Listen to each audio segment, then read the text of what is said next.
Greetings hobbyists, this is Artisans of All, and in this video we're having a look at a free add-on for Blender to help us scatter objects effectively. So this is the Object Scatter tool, and it's from Maeda Kiyohito. I apologise if I've absolutely butchered that pronunciation of your name, but this is available on Gumroad, and it is, well, put in any price that you want. So effectively it can be free if you put in $0, but I'd always recommend putting in some money so that you can give something to the creator of this.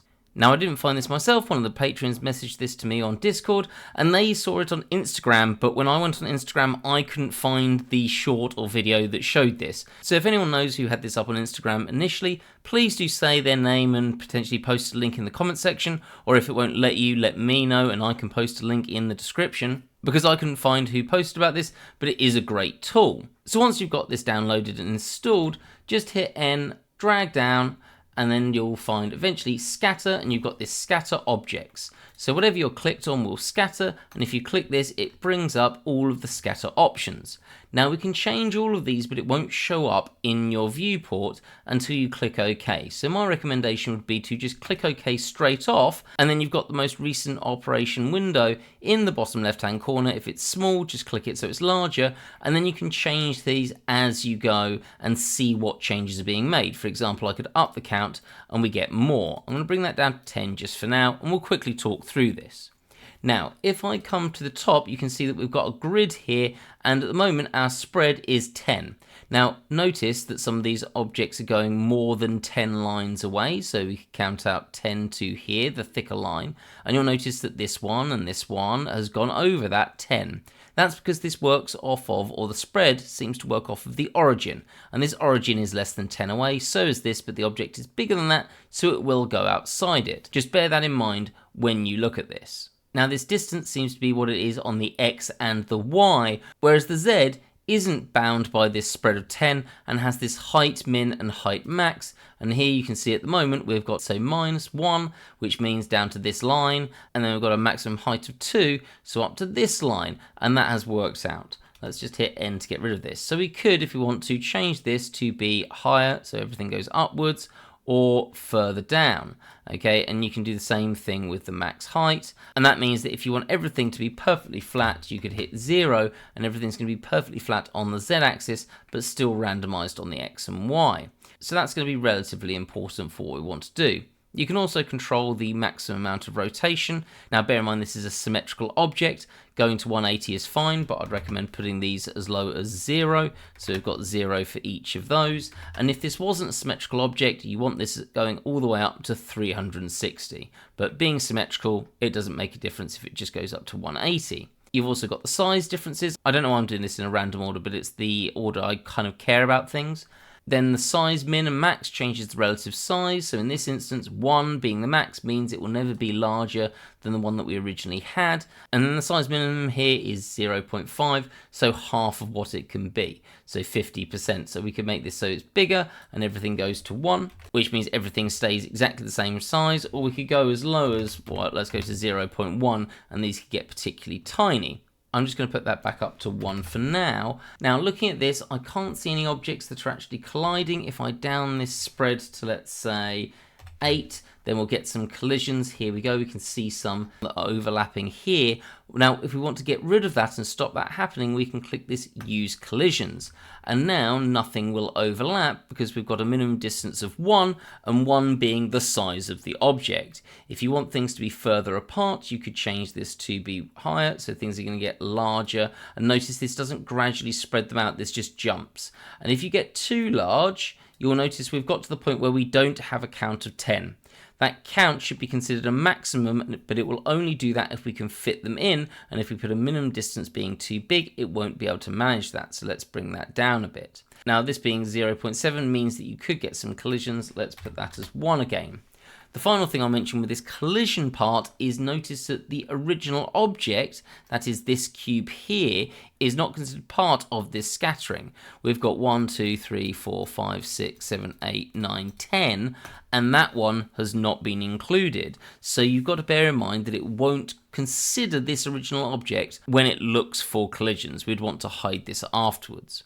And with that being mentioned, if we come up here and have a look at our collections, you'll notice our scatter results all appear in one collection, so we could easily hide or unhide them, and our original cube still remains there. And if I wanted to bring this over here, I could just do this again. So let's just mpanel scatter objects, click OK. Notice this has got the same as my final settings here. So let's put this spread, actually no, let's leave this the same just for a second.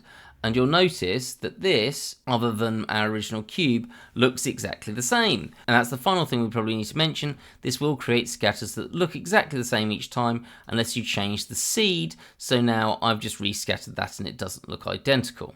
And once again, this has made a new set of scatter results. So we've now got two collections, this collection over here, and then this collection over here, and we can hide them as much as we want to. And remember, this original object, if we just bring that off to the side, is not included as part of it. Now it's worth mentioning that in Blender 5, it might have been 5.1, we now have the ability to scatter objects on faces anyway, but that is done specifically on faces, and this is quite nice when we don't want to involve faces at all. Okay, so where might this be useful? So what I'm going to do is bring in a cube. Let's just S and Shift and Z. Actually, maybe let's scale it on the Z axis a little bit as well. And then I'm just going to bring this down so it's in line with the 0 of the Z axis, or approximately a line. I don't really care too much. Then we'll bring it in a round cube, and I'm going to up this to, I don't know, 128, so it's quite smooth. And then we'll up our radius to 3, something like that. Yeah, that'll look good. And then what we're going to do is we're just going to come down here, add a modifier as a displacement modifier, and then we want to add a new texture. Come here to our texture, change it to something like Musgrave. It could be clouds as well, probably. We're gonna change the size up so it's less tiny, and it's doing this weird sort of pulsy thing. But what we're trying to do is make some like impact that could be broken concrete. And then we're going to come back to our modifier and just down our strength so it's not as extreme. Something about there-ish. So that will do, I think. So with me happy with that, I'm just going to N and then bring up our scatter. Now importantly, I need to click the object that I want to scatter, otherwise this is going to go wrong. Click scatter objects. And because this isn't symmetrical anymore, we're going to do what I was talking about earlier and change all our rotations to have a minimum of 0 and a maximum of 360. Then in terms of height, I don't want it going down any further than this. That's the most that I'd want it going into the object. So I'm going to change the minimum height to 0, and then 2 possibly is too much, but we can fiddle with that later. And then we'll keep the max size as we want, and I will click use collision because I don't want these hitting into each other. Let's click OK. Oh, and that 10 was far too small. Let's up that. So there we go. So we've got that here. And that's probably going to look okay. We've got a mix of depths, and I think I'm okay with this. Let's just up that spread a little bit more as well. So at this point, we've got our scatter results here, and what I could do is just click on that object, Control and minus, and this is going to take a while to work out because we've got quite a lot of information there, but it should give us basically some like impact hits or some chips out of what could be some concrete. Now, depending on your computer, that is going to find things potentially quite tough, but notice they've all gone from our scatter results and come into our cutter results, but we've got those chunks being taken out of this, and it's all quite randomized. So this could look really good for some like pitting on concrete or some impacts. So I'd probably make that more like a bullet impact and possibly limit the rotation so it's always facing downwards. But this gives some nice potential, and anything where you need some randomized scattered objects, this could look really good. So anyway, I thought that one was fun. Please do hit that like button if this is something you're going to use or find interesting. And again, if you do know where this was originally posted up on Instagram, please do let me know in the comments so we can all say thanks to the person that originally posted about this. Hope to see you in the next video, and have a great day.